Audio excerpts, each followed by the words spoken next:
siamo felici di vedervi così numerosi.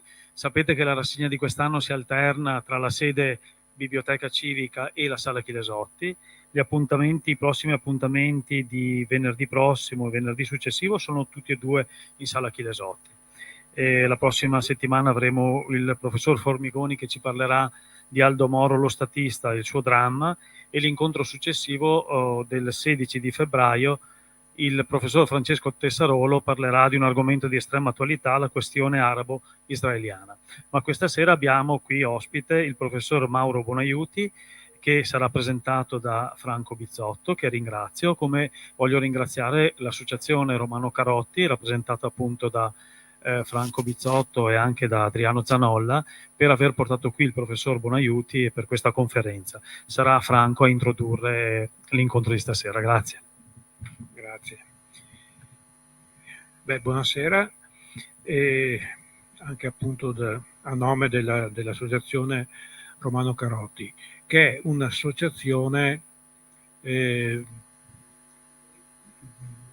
carattere culturale e politico, che propone un dibattito sia ad ampio raggio, diciamo.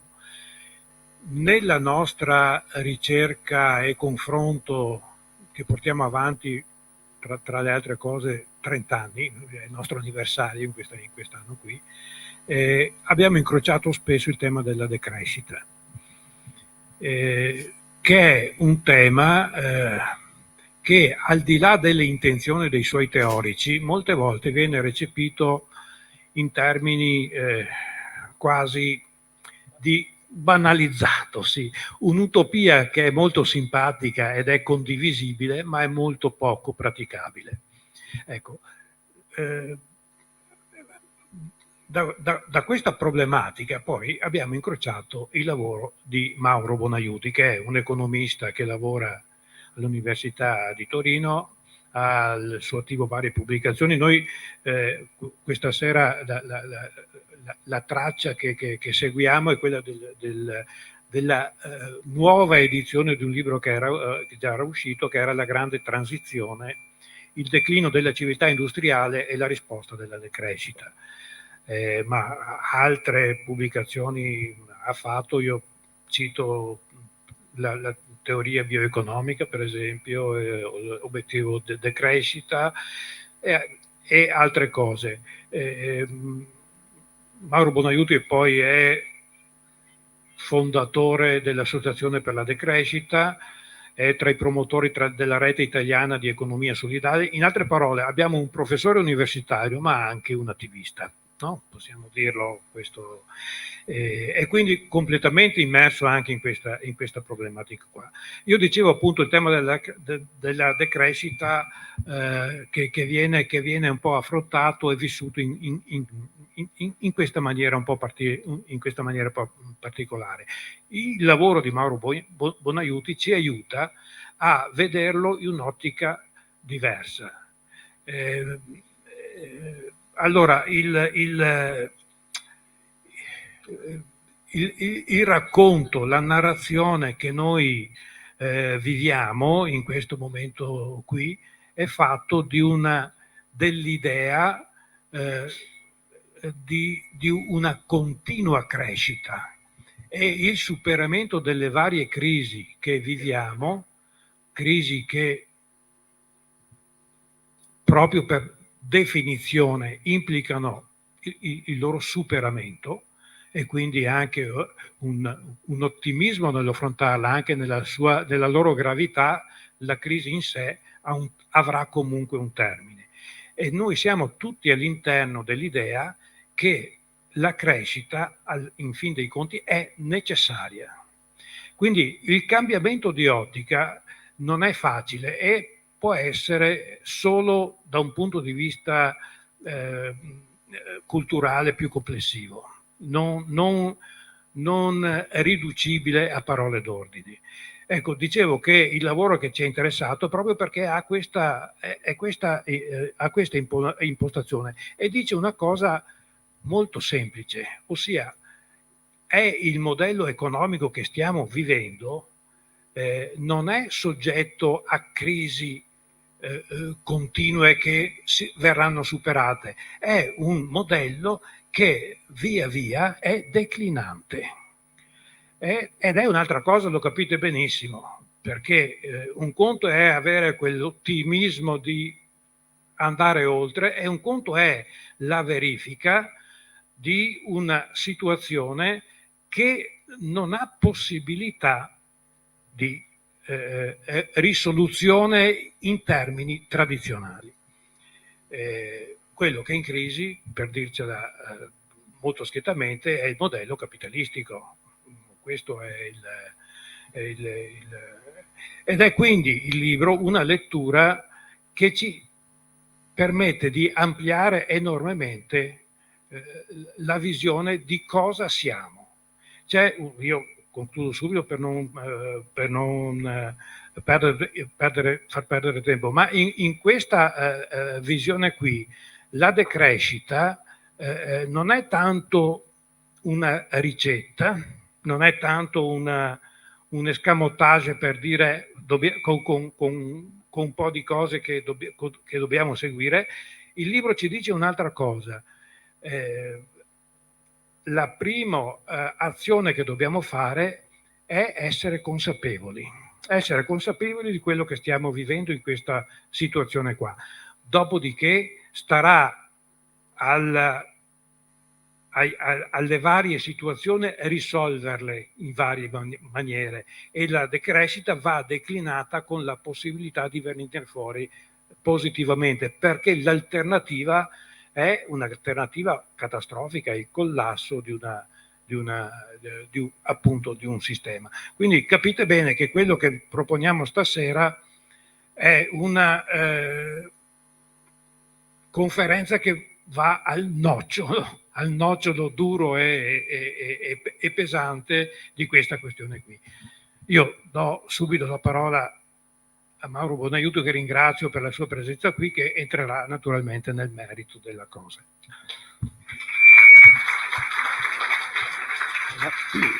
Facciamo così. No, grazie per questo invito, grazie a tutti voi. Io mi alzo perché vedo che siete numerosi e forse così riuscite a vedermi anche in fondo.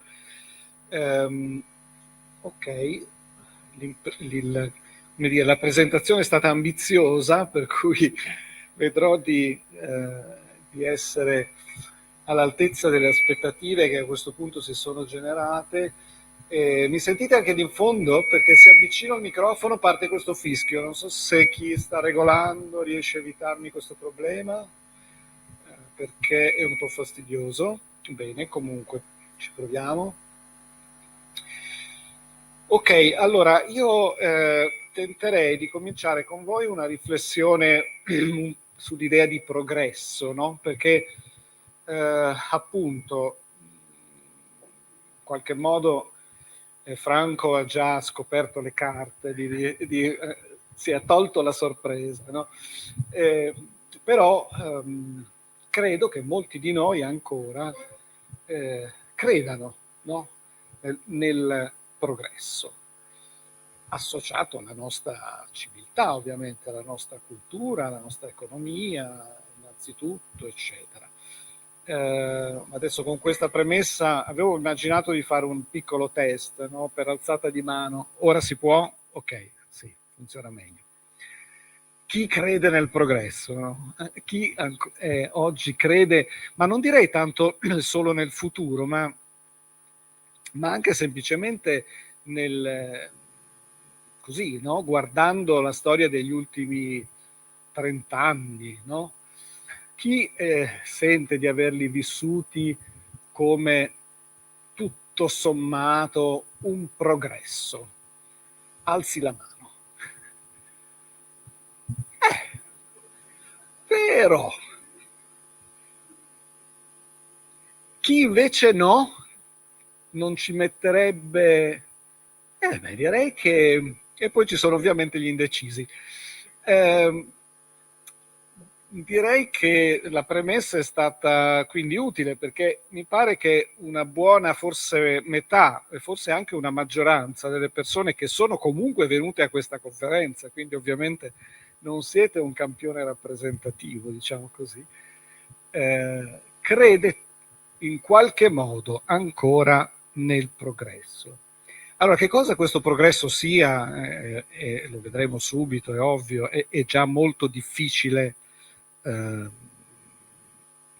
trovare una definizione condivisa, no? Perché vedremo che appunto è un concetto multidimensionale, sfaccettato, che, no, tiene in sé, dentro di sé, diverse cose. Però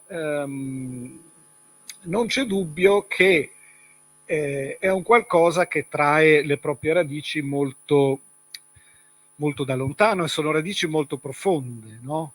Se ci pensate bene, un po' tutta l'evoluzione, anche nel senso biologico, no? L'evoluzione della nostra specie, ma quantomeno a partire dall'affermarsi appunto, no, delle teorie darwiniane sull'evoluzione, è stata letta, no, come un diciamo un miglioramento continuo, no? Un progresso continuo, anche se ovviamente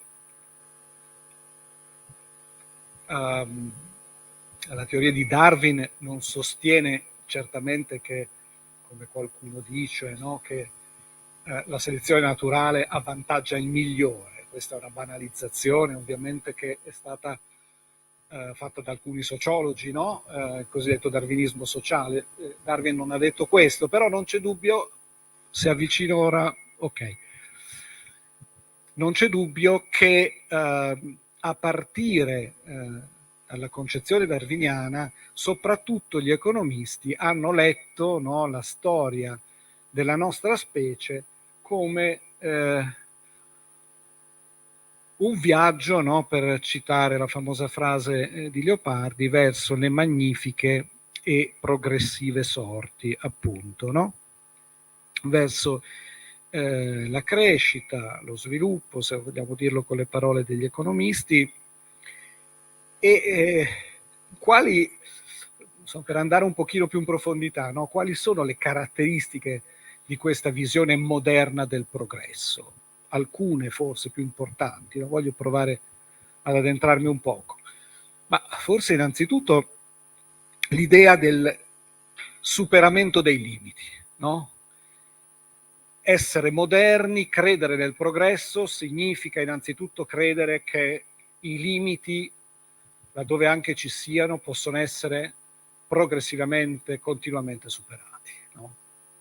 E forse il primo limite ad essere stato abbattuto è proprio l'idea di Dio, no? L'idea di una società regolata, no? Gli dei, anche nella civiltà greca, non solo nella tradizione ebraico-cristiana, ponevano innanzitutto dei limiti, no? E chi superava il limite generalmente veniva punito dagli dei. Il famoso mito di Prometeo, per esempio, no, la vedeva ancora così. Quindi la modernità innanzitutto comincia col liberarsi dall'idea di Dio e dai limiti connessi con la tradizione, no? Con la natura, ovviamente, no? Con i limiti imposti dalla natura, e con, se vogliamo, questa idea della espansione continua, no? Della, appunto, il progresso è esattamente questa cosa qua, il miglioramento che ovviamente attraverso la scienza e la tecnologia si sarebbe sempre avuto. Ora, non è che naturalmente io nego l'idea che siano stati fatti, soprattutto ovviamente grazie alla scienza e alla tecnologia, no, grandi progressi. Il punto è cominciare a ragionare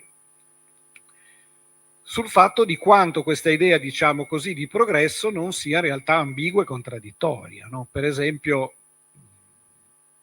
voglio farla troppo lunga, arriviamo poi alla modernità e alle nostre cose, però non c'è dubbio che l'antropologia, per esempio, ha messo in luce tutta una serie di evidenze molto robuste sul fatto che nei grandi passaggi appunto dell'evoluzione della nostra specie, per esempio quella dalle società di cacciatori e raccoglitori alle società agrarie, no? Quella che viene normalmente definita come la nascita della civiltà, no? Perché la civiltà, non a caso, nasce attorno alla città, appunto, no? Alla civis, e la città è possibile solamente a partire da un'organizzazione e da anche sorgenti, diciamo, di energia, di materia energia, che non sono quelle appunto che le piccole società di cacciatori e raccoglitori si potevano permettere, quindi appunto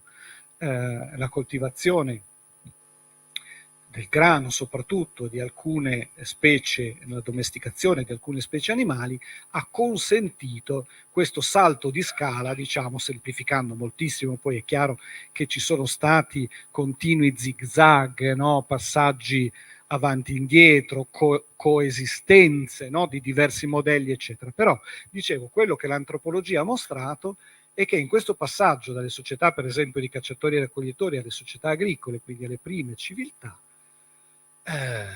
molte cose sono andate storte. Per esempio, no? Ne cito le più importanti. Si sono avute, soprattutto con la domesticazione degli animali e la convivenza tra uomini e animali, non ne abbiamo avuto un'esperienza recente anche col Covid, continue epidemie. No? Le epidemie sono endemiche nelle società premoderne e hanno letteralmente mietuto nella storia milioni di vittime, milioni di morti, no? E sono essenzialmente legate alla compresenza uomo-animale. Ci sono evidenze del fatto che, appunto, anche qui nel passaggio dalle civiltà di cacciatori e raccoglitori alle civiltà contadine, l'alimentazione si è molto impoverita, abbiamo una riduzione spesso della massa muscolare, corporea, evidenze proprio addirittura sugli scheletri, no? Dei nostri progenitori, che mostrano come in generale, non per tutti naturalmente, non per il faraone, non per l'elite, no? Di quel tipo di civiltà, ma per la maggior parte no? Della popolazione, quindi innanzitutto per i contadini e per gli schiavi, anche l'emergere della schiavitù ovviamente è un altro degli aspetti legati a queste nuove forme di organizzazione sociale, no? Hanno portato un indebolimento, diciamo, del punto fisico, una riduzione dell'aspettativa di vita e tutta una serie di problemi anche di tipo psicologico, di stress per esempio, soprattutto per le donne, legate alla convivenza in grandi aggregati sociali, grandi rispetto a quelli, diciamo, no, appunto, delle società di cacciatori e raccoglitori che mediamente non superavano le 150 persone. Ecco, quindi già in questo passaggio fondamentale, che non a caso i padri della modernità come Hobbes, Locke, eccetera, hanno letto in modo estremamente positivo, no? Non a caso chiamavano appunto i cacciatori e raccoglitori selvaggi, e per Hobbes, no, vi ricordate la sua famosa battuta, la vita dei selvaggi era breve, brutale e aspetta, no, non ricordo tutti gli aggettivi, sì, anche quello, no? La competizione, ma anche il fatto che la vita era breve, brutale e insomma quanto di peggio ci si potesse immaginare. Ora quindi sappiamo che le cose non sono andate esattamente così, no? O perlomeno che a fronte di indubbie conquiste, indubbi vantaggi, c'è stata, ecco, non solo una brutale alle volte riduzione della qualità della vita, ma anche e soprattutto, e questo è più interessante dal nostro punto di vista, quella che possiamo chiamare una perdita di autonomia, cioè appunto cacciatori e raccoglitori in linea di massima e generalizzando molto, non tutti gli antropologi sono d'accordo, ma la mia impressione è che in generale questo, diciamo, aumento di complessità sociale, no? Che è legato appunto alle città, alla comparsa delle prime burocrazie, delle prime istituzioni religiose, eccetera, tutto questo ha comportato una riduzione nella appunto autonomia, cioè nella libertà, nella libertà di scelta delle proprie, diciamo, delle forme di organizzazione economica, ma anche di gestione del proprio corpo e del proprio tempo, no? Sappiamo i famosi studi, per esempio, di Marshall Salins sui appunto sui selvaggi cosiddetti, lui insomma sulle società della pietra, le chiamava l'economia dell'età della pietra, in cui si vede molto bene come queste, diciamo, civiltà dedicavano molto più tempo all'ozio, molto più tempo all'incontrare, no, appunto le tribù vicine, molto più tempo nei rituali e nella cura del corpo e del cibo, di quanto poi potranno fare, no, i contadini o gli schiavi delle successive civiltà agricole. Ecco, quindi se andiamo un poco a scavare in quest'idea, diciamo, di progresso, ci accorgiamo che essa è tutt'altro che lineare e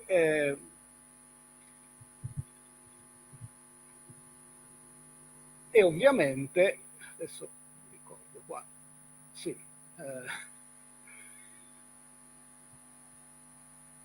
non sempre il futuro ha portato dei benefici. Ecco, allora se veniamo invece alla modernità, no? E alla modernità industriale, in particolare quindi agli ultimi 50 anni,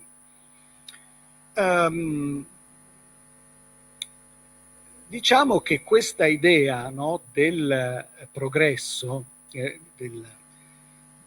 diciamo appunto delle magnifiche progressive sorti legate al progresso scientifico e tecnologico, ha sicuramente raggiunto il suo massimo, no? il suo apice. Tutti sono d'accordo ovviamente nel riconoscere che la civiltà industriale in qualche modo rappresenta un ulteriore spartiacque rispetto appunto alle precedenti civiltà fondate sull'agricoltura. Si è avuto una grande accelerazione, questa accelerazione è legata anche massicciamente oltre che alle, diciamo, scoperte scientifiche in generale, in particolare alla grande disponibilità di materia e energia che è stata possibile grazie appunto alla macchina a vapore prima, al motore a scoppio, alle fonti, diciamo, fossili. Insomma, tutto questo processo che ha dato origine a quella che oggi si chiama spesso la grande accelerazione all'origine appunto dell'antropocene, ha avuto un modo, no? ha raggiunto, diciamo, nella sua rappresentazione del futuro il massimo, diciamo, dell'ottimismo. Se guardate per esempio alla letteratura, no? Ma anche appunto in questo caso all'intrattenimento, ai cartoni animati, no? Qualsiasi fonte, voi possiate consultare le riviste, la televisione di quegli anni, sono soprattutto gli anni che vanno appunto dagli anni 20 agli anni 50-60, e immaginavano un po' il futuro in questo modo qua, no? Cioè un futuro ipertecnologico, no? in cui, come ha detto David Graeber, appunto ancora un antropologo che ha studiato un po' questa cosa, dice Graeber, no? Ma dove sono le macchine volanti? Cioè ogni diciamo ragazzino, qua ne vedo diversi che più o meno hanno quell'età, no? Che è stato appunto giovane negli anni 50-60, si ricorderà quali erano, no? Qual era la narrazione, no? Dominante, non solo ovviamente da parte dei media, dei cartoni animati o dell'intrattenimento per bambini, ma anche da parte degli scienziati, no? L'immagine di futuro era un'immagine, ci restituiva, diciamo, un'immagine in cui la tecnologia avrebbe continuato a crescere a un ritmo esponenziale, in cui si sarebbe avuta l'energia a basso costo per tutti. Vi ricordate qualcuno aveva, insomma, anche pubblicamente preso posizione ovviamente attraverso l'energia nucleare e si sarebbe avuto un mondo in cui l'energia sarebbe costata talmente poco da non farsela nemmeno pagare. Allora, taglio, vado un po' al punto su questo e mi domando, no, che cosa è andato storto, no? Ah, ok, qui ci avevo messo un'altra immagine sempre per richiamare l'immaginario di quegli anni, no? Questa, vi ricordate, è un'immagine tratta da 2001 di Odissea nello spazio. Perché ho richiamato questa immagine? Sì, in parte anche lì c'è una distopia, ma non è questo il fatto. Il punto è che il film del 68, no? Stanley Kubrick immagina solamente a 30 anni di distanza circa, no? Quindi nel 2001, una civiltà umana che non solo fa, diciamo, viaggi verso Giove, si sposta all'interno del sistema solare, ma intrattiene conversazioni intelligenti con i computer, e mantiene in vita sospesa gli astronauti in modo da poterli, no, poi decongelare quando sarà necessario e così via. Diciamo che delle innovazioni che si sono presentate in quel film, l'unica che è stata realizzata è il videotelefono, cioè lo smartphone, diciamo, la cui tecnologia peraltro era già più o meno nota negli anni 60. Allora, che cosa voglio dire? Appunto, rispetto a quel tipo di immaginario, a quel tipo di narrazione, è ormai chiaro che qualcosa è andato storto. Tuttavia, non abbiamo ancora capito bene cosa. Questa è un po' la mia tesi. Cioè, oramai sono in pochi, anzi forse nessuno, no, a sostenere l'idea di un progresso esponenziale, come non solo continuo, ma esponenziale, come si faceva in quegli anni. Ma però comunque questa narrazione, no, continua in qualche modo a sopravvivere, continuiamo a portarcela dietro, come abbiamo anche il nostro piccolo test questa sera ha dimostrato.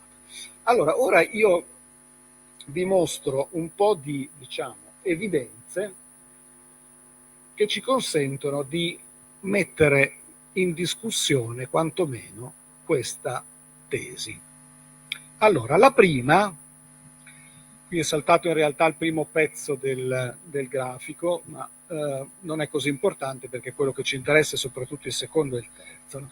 Allora, questo grafico cosa rappresenta? Rappresenta, diciamo, un indice del progresso tecnologico in senso lato, no? Quindi con quale percentuale la produttività, quindi, che è ovviamente legata al progresso tecnologico, è variata, no, su una scala temporale molto lunga che va dall'inizio della rivoluzione industriale, grosso modo, per gli Stati Uniti, fino ad oggi. Quindi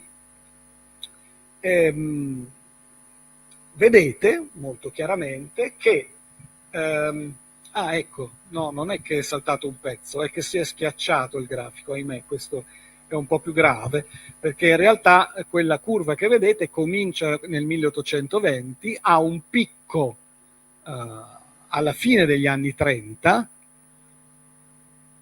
e poi chiaramente ha un andamento discendente. Allora, andando al succo, no? Non voglio tediarvi troppo con i numeri, però è abbastanza chiaro che la capacità che ha avuto il progresso tecnologico di impattare sull'economia, perché questo indicatore cattura questo, ha avuto un massimo negli Stati Uniti alla fine degli anni 30, e già questo è interessante, quindi non negli anni 50-60, come ci si potrebbe aspettare in Europa e negli anni 50-60, ma addirittura alla fine degli anni 30, che comunque, diciamo, la produttività si è mantenuta a livelli alti per tutta la seconda rivoluzione industriale. La seconda rivoluzione industriale, per capirci, è quella che anche qui abbiamo vissuto sostanzialmente, no, nel dopoguerra fino agli anni 70, grosso modo, cioè quella associata alla grande fabbrica, quella associata quindi all'automazione delle grandi fabbriche, motore elettrico associato appunto agli utensili meccanici che voi conoscete bene, e quella associata ovviamente all'energia elettrica nelle case, quindi alla trasformazione nei modelli di consumo, ai trasporti, all'automobile, alla plastica, agli aerei, quella cosa lì, che come si vede molto chiaramente qui, declina a partire dalla seconda metà degli anni 60 sino a raggiungere grosso modo lo zero, quindi a esaurirsi pressoché completamente con la fine degli anni 70. La seconda rivoluzione industriale, quella fordista, quella della grande fabbrica, si esaurisce effettivamente grosso modo con la fine degli anni 70. E ecco, qui naturalmente dite, ma allora è finito tutto? No, effettivamente gli Stati Uniti, ma anche l'Europa, sono riusciti a rilanciare, no, una terza, si vede abbastanza bene, la vedete quell'ondina alla fine del grafico, una terza rivoluzione industriale, che è quella legata alle ICT, cioè alle tecnologie dell'informazione e della comunicazione, che inizia, diciamo, con gli anni 80, raggiunge un massimo grosso modo attorno al 2000 e poi però declina fino a quasi esaurirsi completamente con la crisi del 2007-2008 e gli anni successivi. Cosa quindi ci insegna diciamo, questi dati? Ma intanto appunto, cosa che credo tutt'altro che ben conosciuta, il fatto che la terza rivoluzione industriale, cioè la rivoluzione delle tecnologie dell'informazione, questi giochetti qua, insomma, gli smartphone, i computer, eccetera, e tutto quello che ovviamente a questi si associa in termini, diciamo, di impatto sull'economia, non ha avuto certamente l'importanza e la durata della seconda rivoluzione industriale. Per l'Europa poi, adesso non vi mostro i dati europei, ma questa terza rivoluzione industriale è ancora meno impattante di quanto non sia stata per gli Stati Uniti. Questo significa forse che il progresso tecnologico, sto dicendo che il progresso tecnologico è finito e che no, è ovvio che sarà possibile una quarta ondata. Però se questo che vi mostro ha un senso, e secondo me ce l'ha, perché si vede abbastanza bene che è una curva a campana, no? È molto probabile che la quarta rivoluzione industriale sia più breve e meno impattante ancora di quanto è stata la terza. Perché? Ecco, perché ovviamente un conto è dare il dato, un conto è capire il meccanismo che ci sta dietro, o le logiche che ci stanno dietro, che sono ovviamente logiche complesse, che io adesso qui anche semplifico parecchio, no? Allora, in generale diciamo che ci sono dei limiti, cioè dietro questo andamento ci sono limiti sia di natura esterna al processo economico, quindi essenzialmente limiti di natura ecologica e energetica, materiale, e adesso ve ne faccio vedere alcuni, sia limiti di natura interna, quindi connessi alla complessificazione del processo economico e sociale, che fanno sì, come vedremo, che in un certo modo, no, i costi a cui il sistema è chiamato a rispondere possano crescere più dei benefici. Allora, vi faccio vedere ancora qualche dato e poi ragioniamo insieme. Come andiamo con i tempi? Andiamo un po' più veloci, siamo alle 6. Sì. Allora, molto rapidamente sui numeri, anche perché sì, appunto, non dobbiamo fare un'analisi nel merito di ciascuno, ma cercare di cogliere un po' l'idea generale. Allora, questa tabella riguarda l'EROI, che è l'indice dei ritorni energetici, cioè quello che si va a stimare è, per ciascun tipo di fonte, quindi carbone, petrolio, rinnovabili, quanta energia è necessaria per estrarre un barile di petrolio, no? E quello che è indicato lì è il rapporto, cioè il fatto che all'inizio della rivoluzione industriale, negli anni 30, quando ovviamente l'economia era fondata essenzialmente sul carbone, i rendimenti energetici sono stati pazzescamente alti. 75:1 significa che per ogni unità di carbone impiegata nelle miniere ne estraevate 75. Ok?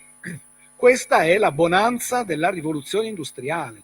Senza questa cosa qua, dice il padre della bioeconomia, il capitalismo probabilmente non avrebbe sfondato, no? Che il capitalismo, ci insegnano, esiste già, diciamo, dal 500-600, a Venezia, a Genova prima, poi in Olanda, in Inghilterra, eccetera, ma senza come dire, il salto consentito in termini energetici dal carbone prima e dal petrolio poi, questo sistema di accumulazione, che certamente ha in sé una dinamica autocrescitiva, come Marx ha ben dimostrato, non avrebbe, come dire, rotto, no,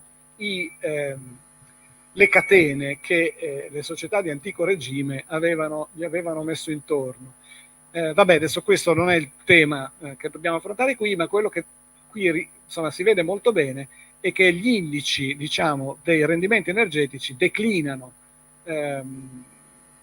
già con gli anni 60, si dimezzano grosso modo, ma poi scendono ancora, ovviamente, tranne con l'eccezione del carbone, perché le nuove tecnologie sul carbone hanno riportato in realtà gli indici molto in alto, adesso non entriamo su questo, ovviamente però il carbone, come sapete, ha un impatto molto forte sulla CO2, quindi un ritorno al carbone è ritenuto assolutamente improponibile, diciamo, come fonte di energia per le società diciamo post-industriali. Vedete che anche le rinnovabili sono ormai su valori di eroi simili a quelli del petrolio, e hanno però altri problemi di intermittenza, insomma problemi di vario tipo su cui adesso non entriamo, ma è chiaro comunque che un eroe 75:1 e un eroe a 10, come può essere mediamente quello delle fonti rinnovabili o anche più basso, c'è un diavolo di differenza, ok? Bene, ovviamente se avete delle domande così sui dati eccetera potete interrompermi in qualsiasi momento e proviamo a chiarire subito. Ecco, questo grafico mi serve per aggiungere un elemento, in realtà non entriamo, qui sarebbe un discorso molto, molto serio, molto lungo, ma per introdurre un elemento che è questo, no?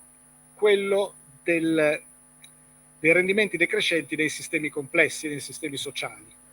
Perché uno potrebbe pensare, limitandosi ai dati che abbiamo visto sinora, che questo, diciamo, del rallentamento dei rendimenti decrescenti sia un problema dovuto solamente a fattori limitanti di natura esterna, no? Cioè fattori ecologici, energetici, tecnologici, eccetera.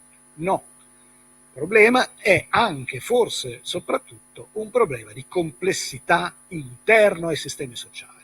Cioè, per fare organizzazioni sociali più grandi e complesse occorre più materia, più energia, più informazione, più tutto. L'esempio che trovate qui è relativo al sistema sanitario, ma chiunque lavori appunto nel settore medico, sanitario, questo lo sa benissimo, no? Io ho fatto un po' di formazione con gli infermieri, anche con i medici, porca miseria, dicono, ah, ecco perché, non ci avevo mai pensato. È così, cioè è chiaro che, non so, la scoperta della penicillina è stata fatta da un paio di ricercatori negli anni 40 con un'attrezzatura minimale e $20.000 di investimento, cioè una cifra che, no, $20.000, 20 milioni, 20.000 euro, no? Una cifra ridicola. Oggi, no, per poter fare un qualche passo avanti nella ricerca sui nuovi antibiotici si investono milioni di dollari con apparecchiature complessissime, costosissime, equip formate da centinaia di ricercatori in giro per il mondo, e molto spesso non si riesce ad ottenere nemmeno un significativo beneficio, perché poi ci sono la resistenza, eccetera, nella efficacia del farmaco. Naturalmente qui sul sistema sanitario uno dice: ma come si fa a misurare i benefici? È complicato, ci sono vari sistemi. Uno è anche quello semplicemente di guardare l'aspettativa di vita. Se vediamo quanto è aumentata l'aspettativa di vita rispetto alla spesa sanitaria negli ultimi tempi, sicuramente avremo un andamento decrescente, perché la spesa aumenta sempre di più e invece l'aspettativa di vita aumenta di poco, addirittura diminuisce quella di vita sana, come sanno quelli che si occupano di queste cose. Questo discorso lo si può fare per la scuola, lo si può fare per il sistema dei trasporti. Sistema dei trasporti, stessa cosa, anche lì i costi aumentano sempre di più, le distanze percorse non sono, le velocità non aumentano in proporzione, in alcuni casi diminuiscono anche le velocità assolute, e ecco. Ma sugli esempi concreti ritorniamo. Bene, allora generalizziamo e chiudiamo. Qual è l'idea quindi che sta un po' dietro tutto questo ragionamento? L'idea è che appunto al crescere della complessità delle organizzazioni sociali i costi aumentano necessariamente, sia in termini di energia, materia, informazione, eccetera. I benefici diventano sempre più piccoli. In qualche modo noi siamo in quell'area lì, in quell'area tra la prima soglia di mutazione in cui inizia questo processo di rallentamento e la seconda soglia, forse, anzi sicuramente più vicini alla seconda. Ora, la domanda ovviamente interessante è: cosa succede dopo? Non a caso io il grafico l'ho lasciato sfumato, no? Perché è evidente che sono possibili diversi scenari. Allora, qui il discorso si fa ovviamente, come dire, più interessante, perché è più vicino alla storia, diciamo, di ciascuno di noi. Allora, intanto ci si potrebbe domandare perché mai i sistemi complessi, quindi in generale ho fatto alcuni esempi, i sistemi sanitari, i sistemi tecnologici, i sistemi di trasporto, tendono a superare questa seconda soglia. La cosa non è così ovvia, no? Perché se è vero che oltre la seconda soglia i costi, diciamo così, in senso lato aumentano più dei benefici, uno potrebbe dire ci fermiamo, no? Perché continuano a parlare di crescita, per esempio, no? Qui il discorso, no, si fa più sottile, diciamo così, no? Più interessante anche. Beh, vi sono sicuramente motivi legati appunto alla narrazione, no? Latouche parla di immaginario condiviso. Non c'è dubbio che questa della crescita è la narrazione dominante della modernità. Cioè la modernità, come ho cercato un po' di spiegare, nasce attorno a quest'idea del progresso senza limiti, in qualche modo, no? E non riesce a liberarsene. Non riusciamo a pensare le nostre vite al di fuori di questa narrazione del progresso. Ovviamente questa si è ormai cristallizzata in una serie di strutture istituzionali, no? Pensate a tutto il mondo della ricerca scientifica, che è continuamente appunto alla ricerca di innovazione, no? Nelle università oramai si lavora solo per l'innovazione, no? La scuola va a seguito, le tecnologie, come dire, dell'informazione vanno a seguito, e i media naturalmente non possono che assecondare questa speranza continua nel progresso, nel miglioramento, eccetera, e al punto che leggevo ieri che è stato fatto questo primo, apro e chiudo la parentesi, trapianto di un chip nel cervello umano. E questa questione del transumano è una questione non, come dire, non sganciata, no, dai ragionamenti che stiamo facendo. Cioè c'è una parte dell'umanità che crede che la soluzione ai nostri problemi sia quella di, come dire, transitare verso una post-umanità, no, in cui l'incrocio tra artificio e natura, il corpo umano, diventa totalmente fluido, no? Non solo nelle mani di chi detiene la ricchezza e il capitale, no? Elon Musk, non c'è dubbio che oltre a farsi delle canne per continuare, cioè delle canne, scusate, magari, anzi pare che usi sostanze ancora più pesanti, e crede e porta avanti questo tipo di ragionamento, no? Sempre per quella quarta rivoluzione di cui dicevo prima, no? Poi ci sono le biotecnologie, la produzione della carne attraverso in laboratorio, gli OGM, insomma, è tutto l'intelligenza artificiale, no? È tutto un mondo che, pur di non fermarsi, spinge, no, in questa direzione.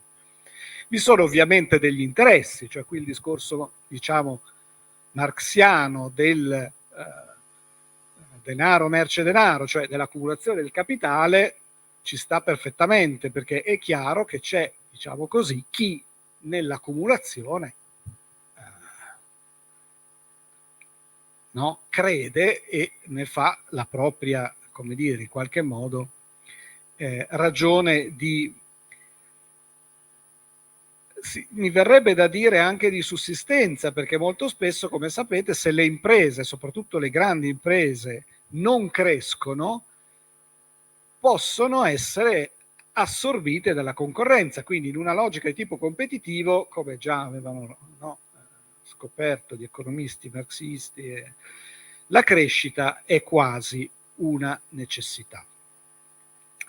Quindi ragioni legate alla narrazione, ragioni legate agli interessi, all'accumulazione del capitale, come volete, ma io direi anche ragioni connesse alla logica, direbbero i teorici della complessità, autopoietica di questi sistemi complessi, no?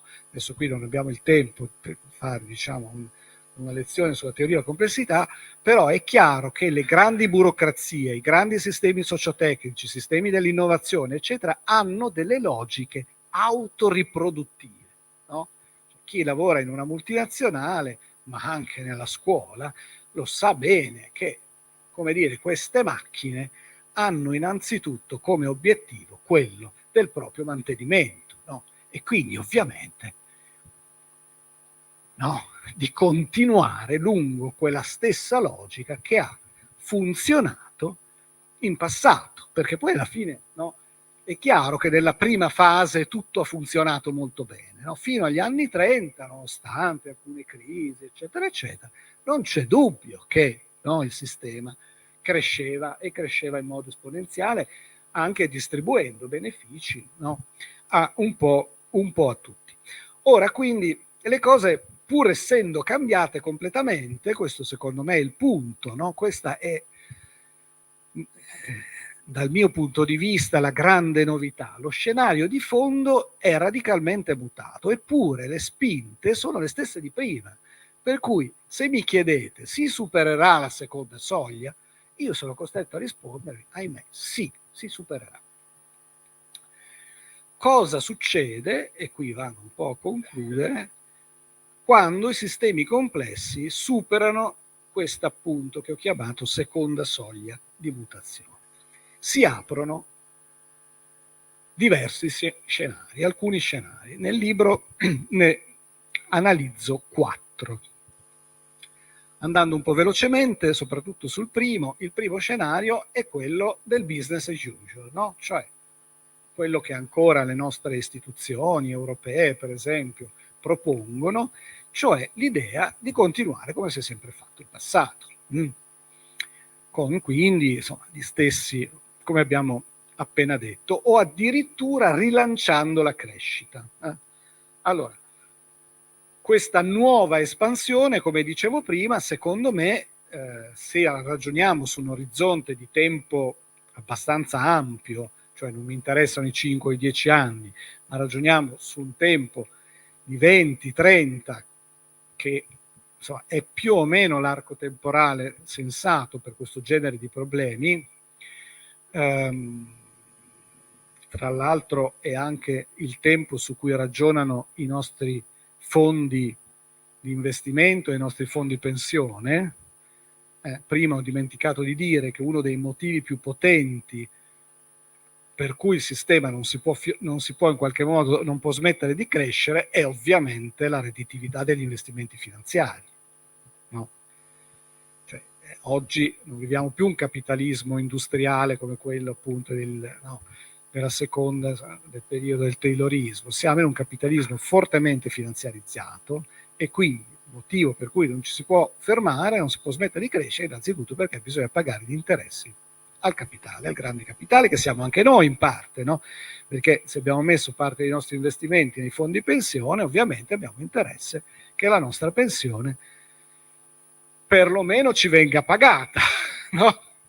E già su questo tipo di ragionamenti hanno parecchio da dire, perché dicevo, se il nostro intervallo temporale è non quello dei 5 o 10, su cui ci potrà anche essere un po' di ripresa, perché no?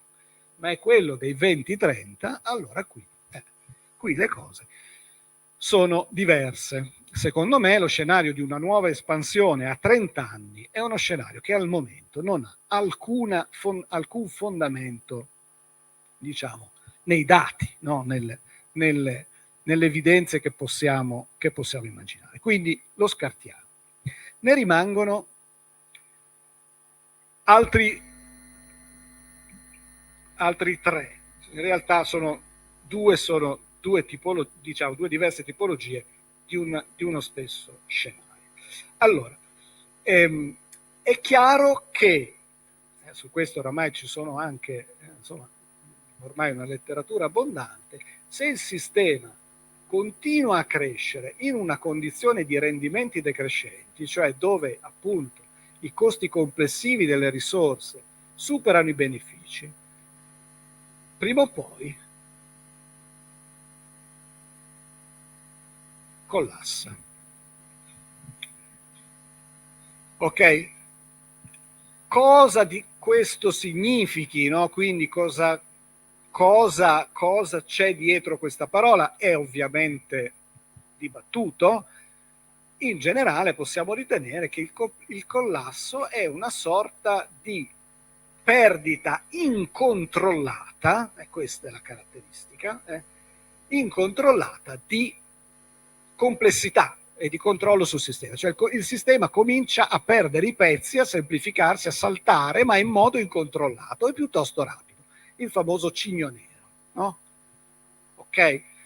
Un altro studioso di complessità dell'Università di Firenze, molto bravo, Bardi, ha parlato di effetto Seneca, perché Seneca a un certo punto nelle lettere a Lucilio dice: la crescita è lenta, mentre la catastrofe è breve.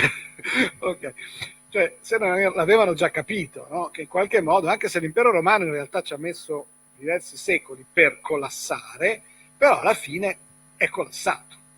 E sicuramente il tempo, diciamo, del precipizio è stato minore di quello che invece è stato il tempo necessario per mettere insieme appunto quel grande impero. La stessa cosa è successa ai grandi imperi coloniali, se ci pensate, 4 secoli per costruirli, 30-40 anni se ne sono andati tutti. Pensate anche all'Unione Sovietica, il crollo dell'Unione Sovietica, anche quello ha avuto questo tipo di andamento, no? Quindi il collasso è una possibilità.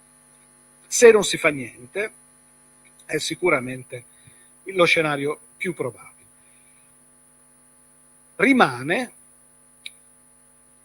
Rimangono gli altri due scenari, che sono forse quelli anche più interessanti, perché più controversi e forse anche più probabili, più vicini anche alla nostra situazione. Allora, se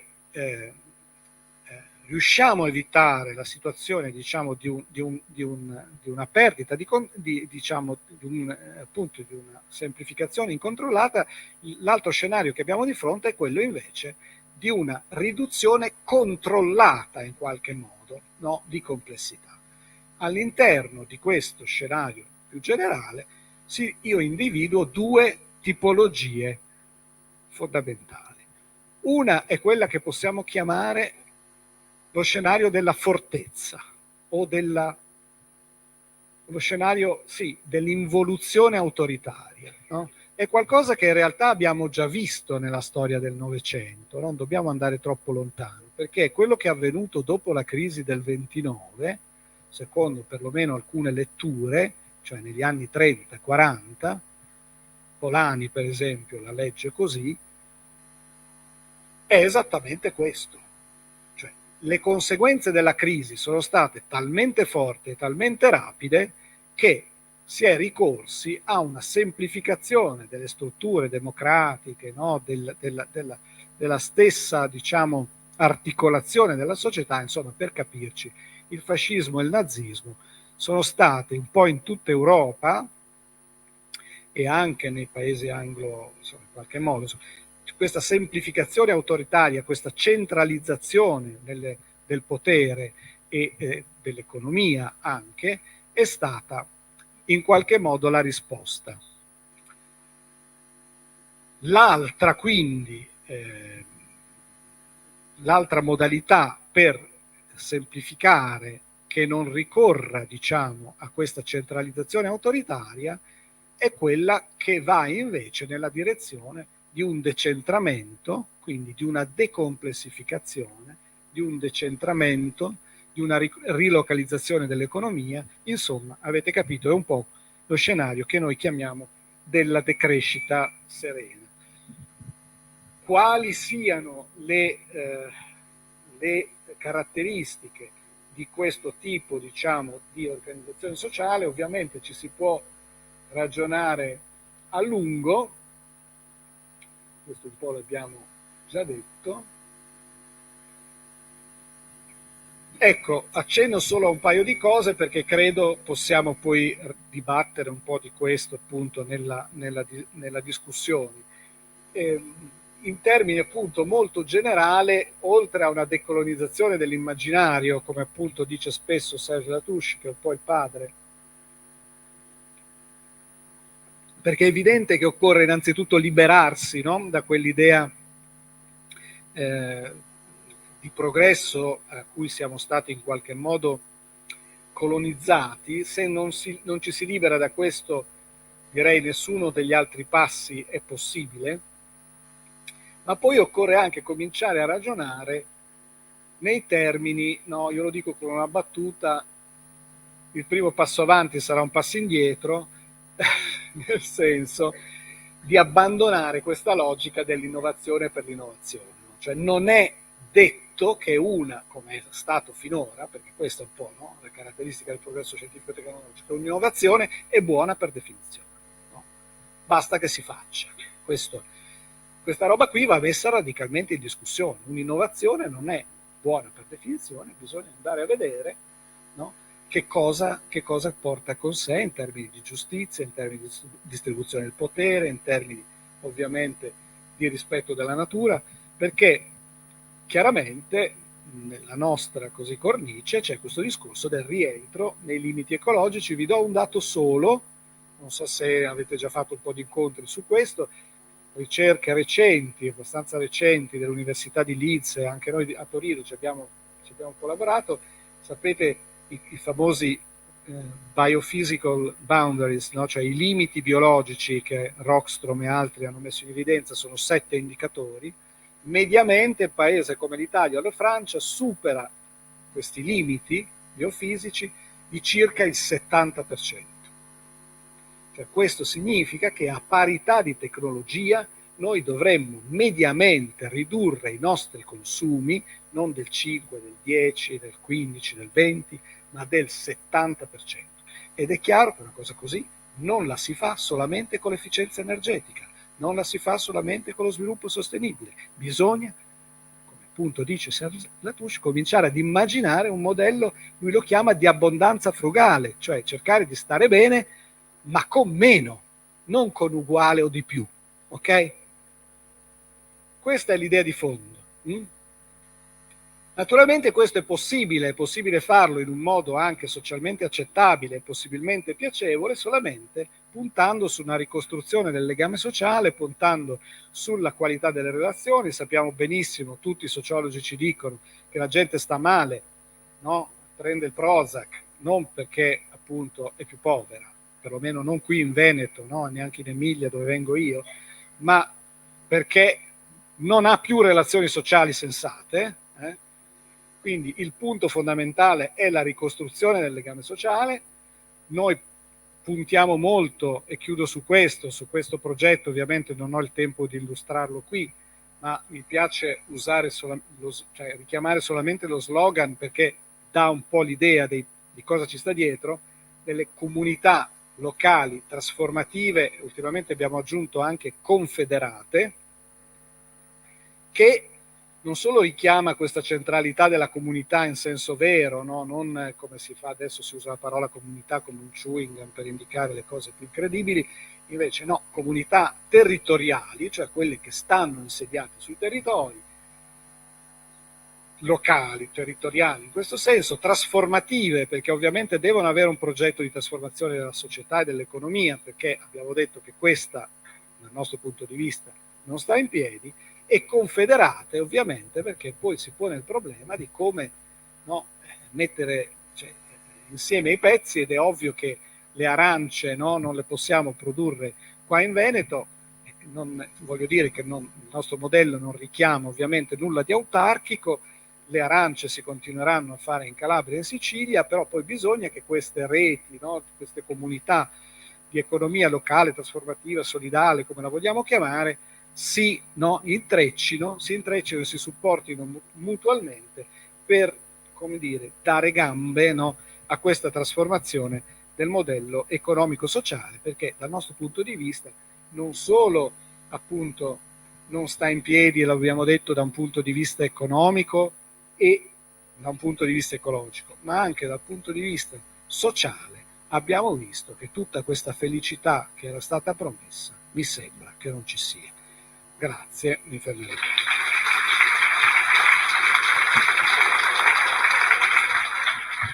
andato un po' lungo.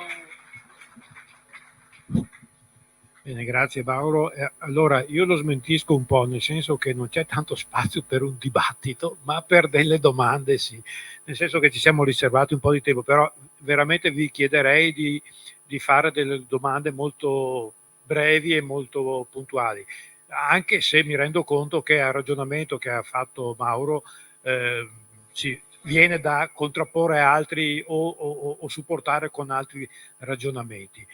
Tra le altre cose, ecco, dicevo che il libro che ci ha permesso, di cui è seguito la traccia, poi lo potete trovare in vendita in fondo lì. Allora, velocemente, chi vuole fare domande, e per favore se ti avvicini. Allora, tu vuoi Sergio e Luciano. Intervengo solo per dire che il professore ci ha dato un po' la misura di cosa vuol dire la complessità. La complessità è molto difficile e soprattutto è molto noiosa da capire. Però le persone che sono venute qui, penso, sono interessate soprattutto sulla parola transizione. Ora, in questi giorni ci sono migliaia di trattori in giro. Non so se voi vi siete domandati, ma questi trattori che fanno agricoltura sostenibile, con cosa vanno? Ci pisciano dentro? No, vanno col petrolio. Fra 20 anni quanto petrolio avremo ancora? Questa è una domanda. Raccogliamo più domande, se no posso stare seduto o devo alzare? Allora, mi sono occupato anch'io un po' di questi problemi e ho trovato questi DMR, Declining and Marginal Returns, in un libro che si chiama La delusione tecnologica dell'Istituto Battelle, e li riferiva naturalmente alla, come dire, alla crisi prima ambientale e poi energetica che avevamo avuto in quegli anni. Gli anni 70 sono un punto di svolta e io alcuni li ho organizzati io, altri li partecipavo, molti incontri, convegni, seminari sul post-industriale. Allora, per capire la storia del post-industriale, noi dobbiamo capire che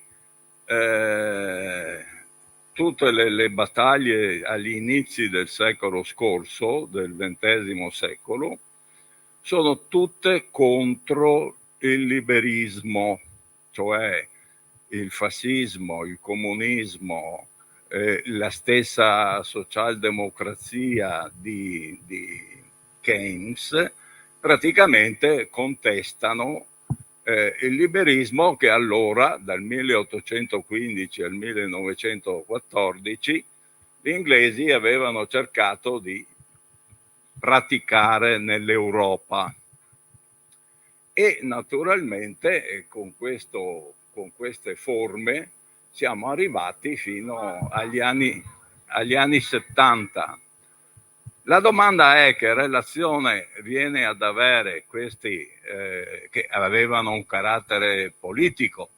Tanto è vero che quando questa cosa ha cominciato ad emergere, praticamente cosa succede? Anni 70. Primo, Nixon blocca la convertibilità in oro del dollaro, che era una ragione perché potesse essere la moneta di scambio internazionale, di riferimento internazionale. Questo cade nel 71. Poco dopo, naturalmente, c'è una globalizzazione dei mercati. Poco dopo siamo alla fine degli anni 70, c'è il passaggio, che io ho lavorato a una cooperazione Italia-Stati Uniti scientifica sui problemi energetici, col progetto finalizzato energetica, quindi mi sono trovato dentro nel punto di passaggio fra quando arriva Reagan e la Thatcher. Quindi cambia completamente la politica, perché questa è già stata la risposta a quei declini. No, ho finito. Quindi questa è di seguito, con il ritorno del neoliberismo, arriva la finanziarizzazione dell'economia, cioè arriva che i soldi li stampi, e quindi non è che a loro non interessava che la tecnologia andasse avanti, perché la tecnologia rappresentava una integrazione di potere monetario e macchinistico, e quindi cioè mi interessa questo passaggio. Grazie. Francine, veloce.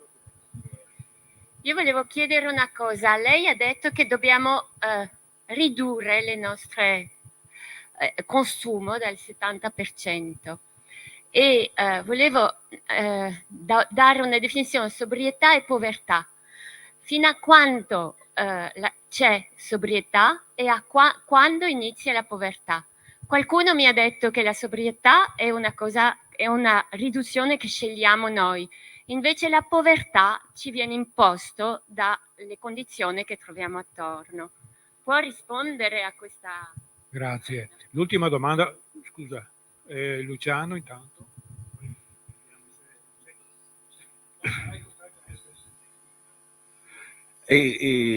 Sicuramente la decrescita potrebbe essere una metodologia per capire quello che sta succedendo, in parte perché naturalmente ogni sistema ha un sistema che va avanti, un altro che rallenta, le situazioni sono varie, però è molto polarizzata sull'economia.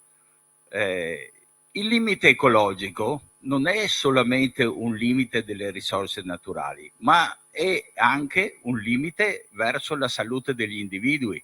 Cioè, il problema grosso che forse tocca di più non potrebbe essere quello della salute e dell'avvelenamento del pianeta che ci costringe a cambiare tipo di sistema, perché bonificarlo costa molto di più che prevenire il problema? Ultima domanda. Sono brevissimo, ma la decrescita da un punto di vista politico implica il sorgere di regimi fortemente autoritari?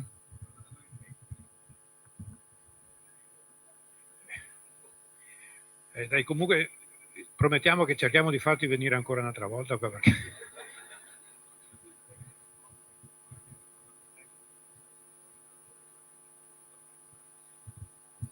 Non potrò toccare tutto, direi, ma provo a passare un po' tra una cosa e l'altra. Beh, partirei da quest'ultima perché è la più insomma, più facile. È chiaro che noi abbiamo sempre proposto, ormai sulle proposte, diciamo, politiche, pratiche di una società di decrescita c'è ormai tantissimo. Ormai si sono discussi anche i dettagli, ci sono già da più di 10 anni conferenze internazionali, abbiamo un mare di contributi, di proposte specifiche, dalla riduzione del tempo di lavoro, su tutti un po' gli aspetti, sia ecologici che sociali. Ovviamente tutte queste proposte vanno nella direzione, come dicevo, di un progetto sociale decentrato, che è esattamente l'opposto, no? È appunto una semplificazione consapevole e che va nella direzione opposta di quella autoritaria. Quindi sono un po' i due estremi. C'è una domanda un po' più sottile però che sottostà forse alla tua questione, e cioè nei prossimi decenni, in qualche modo, se abbiamo ragione, no? Cioè se questa lettura qua più o meno è corretta, avremo una, come dire, no? Una tensione verso semplificazioni autoritarie. Ecco, così posta la questione è molto più interessante e direi che la stiamo già vedendo, ovviamente, no? È chiaro. E tutti i populismi, per esempio, no? Un po' che ci sono in giro per il mondo, da Trump a Bolsonaro, solo per ricordare, possono essere letti in questa chiave qua, no? Cioè la fine della globalizzazione, come ha detto Latour, è sicuramente in qualche modo una novità, è una novità soprattutto dal punto di vista della narrazione più che della realtà, perché le merci in realtà stanno continuando a girare più o meno come prima. Però la narrazione della globalizzazione effettivamente è entrata in crisi. E perché è entrata in crisi? Perché non funziona, cioè perché le cose stanno andando, no, molto diversamente da come era stato previsto che fosse, e quindi questi due modelli, quello della semplificazione autoritaria che in qualche modo dice ok, le cose vanno male, che pensi su come mettere mano, e quella invece un po' dal basso che noi auspichiamo, può anche essere che per un certo periodo almeno coesistano, no? Coesistano magari anche, come dico spesso, negli interstizi, negli anfratti, no? A partire dai confini, perché molto spesso quando un sistema complesso comincia un po' a sgretolarsi, le cose nuove emergono ai confini o negli interstizi. I confini sono spesso quelli, appunto, no? Dove il sistema non riesce più in qualche modo a controllare, perché, no? Sta perdendo controllo sulle periferie, e gli interstizi sono quelle parti invece interne nelle quali per qualche motivo si è creata una nicchia, no?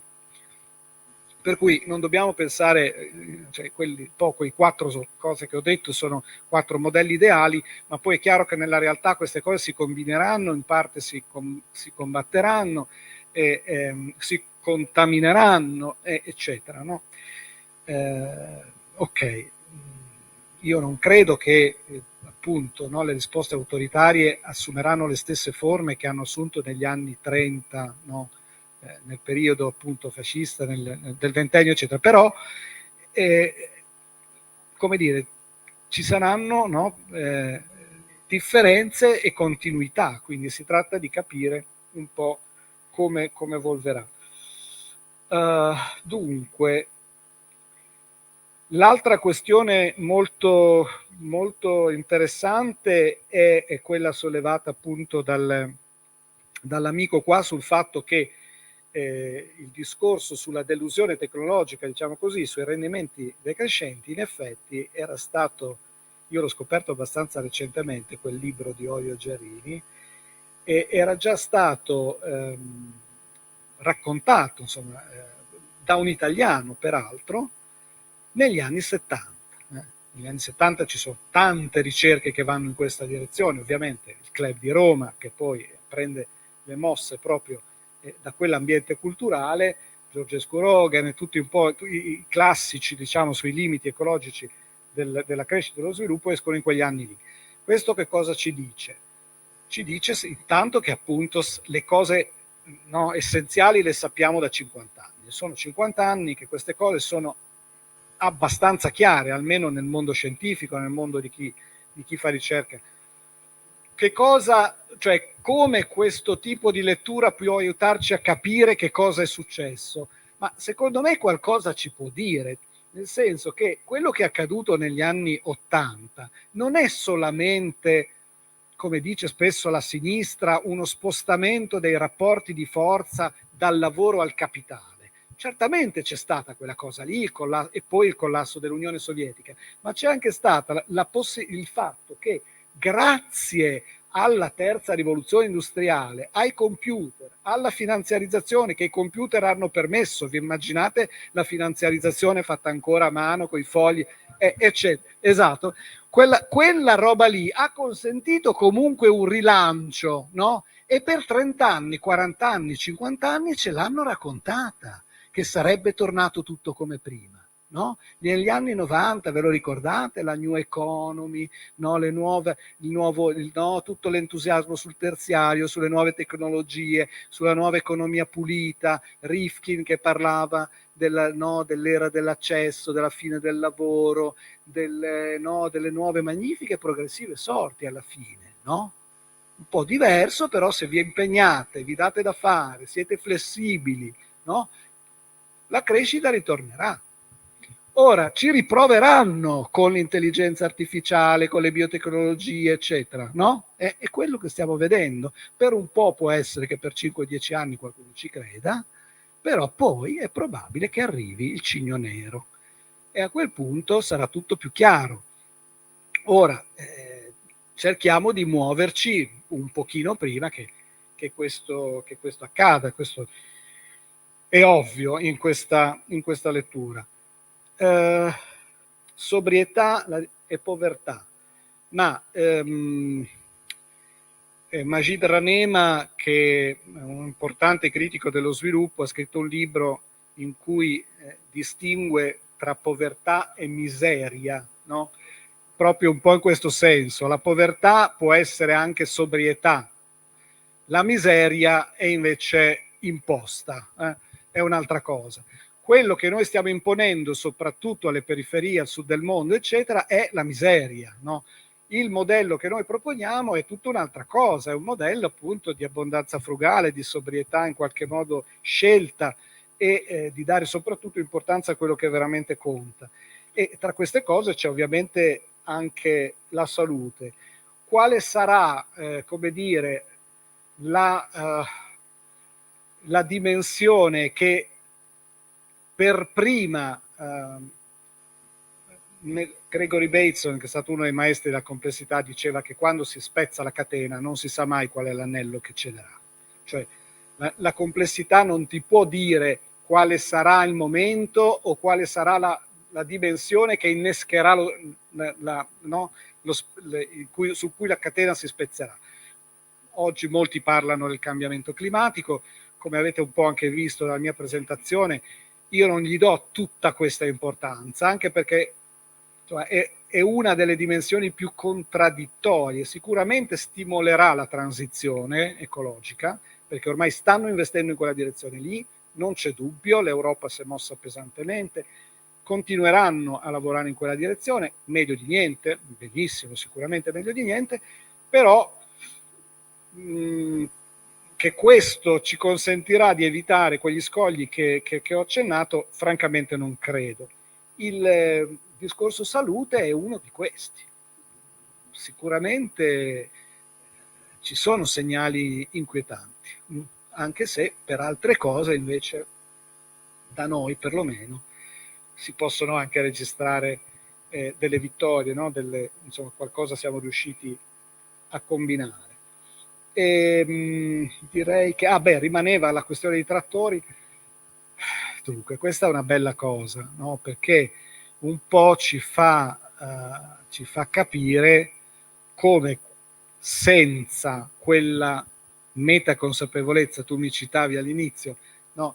Ho chiamato metaconsapevolezza nel libro la consapevolezza delle condizioni della consapevolezza di una società complessa, cioè in una società così complessa non è facile essere consapevoli, perché appunto i fenomeni, l'abbiamo visto, sono contraddittori, multidimensionali, una cosa migliora fino a un certo punto, poi diventa negativa, quindi come è chiaro che le cose che abbiamo proposto alla fine sono politiche, cioè solamente politica può essere la scelta per dire no, quanto facciamo a meno di crescita per avere un po' più di giustizia sociale, piuttosto che quanto facciamo un po' a meno di crescita per avere un po' più di salute.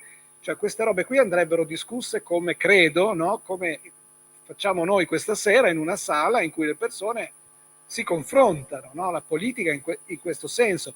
Ora, questa storia dei trattori che cosa ci racconta? Ci racconta che una parte almeno del mondo degli imprenditori poi agricoli, perché ovviamente chi conosce un po' di agricoltura sa bene che dentro l'agricoltura non ci sono più i contadini oramai per il 95%, ci sono gli imprenditori agricoli che hanno imprese di diverse dimensioni con interessi diversi. Ora è chiaro che la gente a casa, mi sembra, non sta capendo granché di quello che accade, e i motivi per cui si stanno mobilitando non sono certamente quelli che noi vorremmo, no? Anche se una cosa di questo tipo può servire per, no? Si può forse cavalcare, come si dice, la pulce, il cane, per far deflagrare certi tipi di contraddizioni. Ma è chiaro che il modello di un'agricoltura contadina richiede uno stravolgimento completo, appunto, no? Una decrescita, una decomplessificazione delle catene lunghe. Insomma, sull'agricoltura ormai sappiamo tutto, cioè è uno degli ambiti in cui anche le pratiche alternative sono più avanzate. Leggetevi il documento sulla sovranità alimentare per esempio degli agricoltori della Valsamoggia, della rete anzi della sovranità alimentare in Italia, che ha avuto origine insomma, da quelle parti, e c'è una lucidità nella lettura di quello che sta accadendo, no? Al mondo contadino, al mondo agricolo, e a come sia necessario proporre un'agricoltura non solo sostenibile dal punto di vista ecologico, ma contadina, cioè fondata su una piccola proprietà, sulla sovranità alimentare, anziché sulla imposizione delle logiche dall'alto. Insomma, ormai hanno, secondo me, capito tutto. Si tratta solamente di farlo e di farlo capire a chi invece magari appunto di agricoltura no, necessariamente capisce poco. Io vi ringrazio tantissimo, spero di aver aperto qualche finestra.